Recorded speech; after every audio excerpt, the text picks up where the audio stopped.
it can happen to anyone, and most of the SCAD survivors don't have the plaque buildup. They don't have the bad diets. Hi, this is Nick Durazio. We're talking today with Sheri Sansom for SCAD Research. Sheri, can you introduce yourself? Yes, my name is Sheri. I had 2 heart incidents about a year ago. I'm just getting ready to come to the anniversary of the second one. Can you tell us how it happened?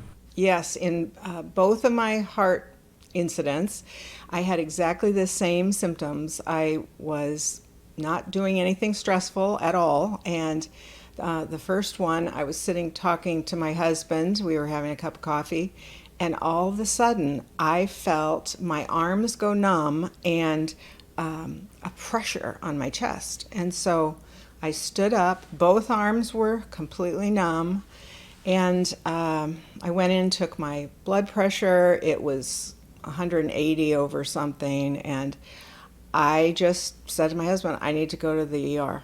And so that was the first time. The second incident was almost identical. I was actually telling someone how 4 months previous I had had a heart incident and my arms went numb. I had all this just a pressure, not a pain, and I just knew I needed to go in. So, can you tell us what the staff explained was happening to you on your first visit? When I first arrived, I do think it was a little helpful that I let my hair go gray and that I look a little bit older, because so many of our SCAD survivors are younger. But when I got in there, they took me seriously, and right away were doing my vitals, and somebody drew blood, and it was through the blood elevated troponin levels that they said, okay, you're having a heart event. So I was taken upstairs. They gave me lots of different things. It was kind of a little bit of a blur. And I was kind of surprised that I was having a heart event, because I've always been active. I've actually taught yoga classes. I don't have high cholesterol. I didn't have all those things. And so when they said, we don't know what's happening, we're going to take you in and do an angiogram. And so they did. And when I came out, they told me that they couldn't see anything, and there was a little bit of damage to the lower left, and so I must be having Takotsubo. And proceeded to say that you must be under too much stress and all these different things like that. And I said, this does not make sense to me. I teach yoga. And so I went home thinking it was Takotsubo. They did not change anything about my medications and told me to go home and be non-stressful and that it would heal itself. Almost 4 months to the day, I had the second event. And I never was comfortable with the Takotsubo diagnosis, because it just, nothing about it resonated. I didn't think it was right. And so second time, they did take me in. My troponins were up. They took me in, did the angiogram, and as I came to, the nurse said to me, honey, you've had a SCAD. And she said, you're probably not going to remember what I'm going to tell you right now. So she wrote SCAD, SCAD, and then wrote spontaneous, wrote it out and put it in a paper and put it in my hand. So that was pretty much what I was told about my condition, was this little paper in my hand. And so I went upstairs, and I was in the hospital that time quite a few days, and recovering that second time 4 months later has been difficult. Now, have you done cardiac rehab? And if so, can you tell us about that? I asked my cardiologist about cardiac rehab, and he absolutely did not want me to go. And I did not press him, but his reasoning was that the cardiac rehab team treats you as if you are every other heart patient. And I just don't think he thought there was enough known for me to go. 10 months later, now after that second SCAD, I wish I would have pushed harder to go. Are you taking any prescriptions? Yes, after that second event, which incidentally, when they saw the little problem in my first angiogram and then where the SCAD was in the second one, was at the exact same place. So I think that I had one the first time that was not diagnosed. But yes, they put me on aspirin, and I'm on a anticoagulant and a beta blocker, and they were having me take a statin, which was making me feel terrible. And I am on some high blood pressure medicines, and yes, so I'm taking a lot of things. Now, I'm not quite up to my 1 year anniversary yet, and I'm hopeful that maybe some of those could come off a little bit. So, how are you approaching kind of a balancing an interest in keeping, to your regular schedule versus maybe being more cautious? I instinctively knew that I could not wrap myself in bubble wrap and live that way.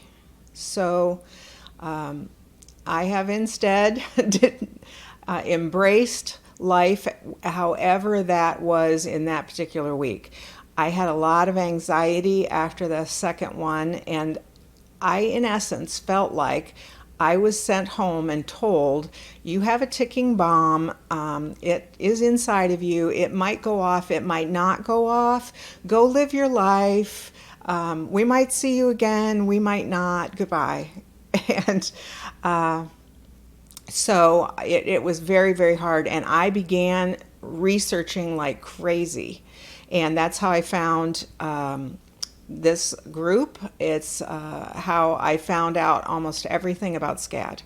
I became an instant fan of everything Mayo Clinic is doing, and I have watched everything on YouTube from them, and I have learned so much through a Facebook site. I became a part of a survivor group, and it has meant all the world.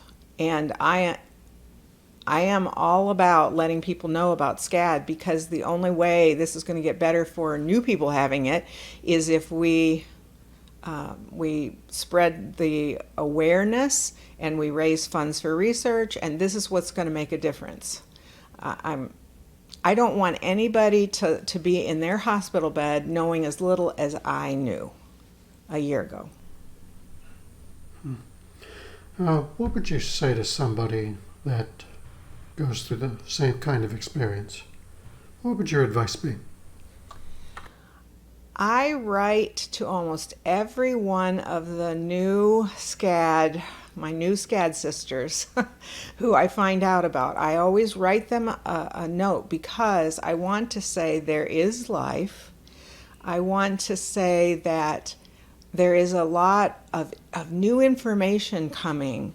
There is that it does get better. You can learn to live with the uncertainty and the anxiety, and in fact, new and beautiful and wonderful things can come because of it. I have started an art project to raise awareness for SCAD, and I have met so many people and continue to do so because of SCAD. So there's blessings on the other side of the hard times.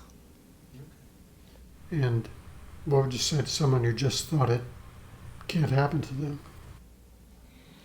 If SCAD could happen to me, and also to these really young gals and to some men of all ages, and I've met really young survivors, and I've talked to people older than I am.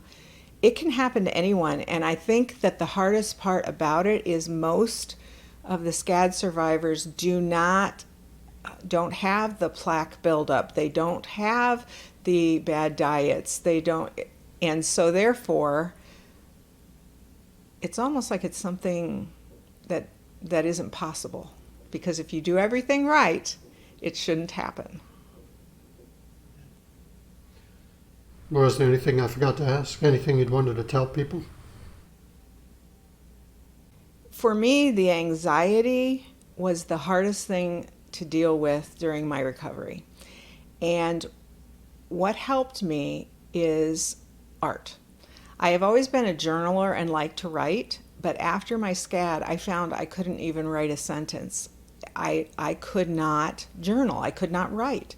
And so I began to do little art quilts and tell my story and process my own grief and my own healing journey and my hopes.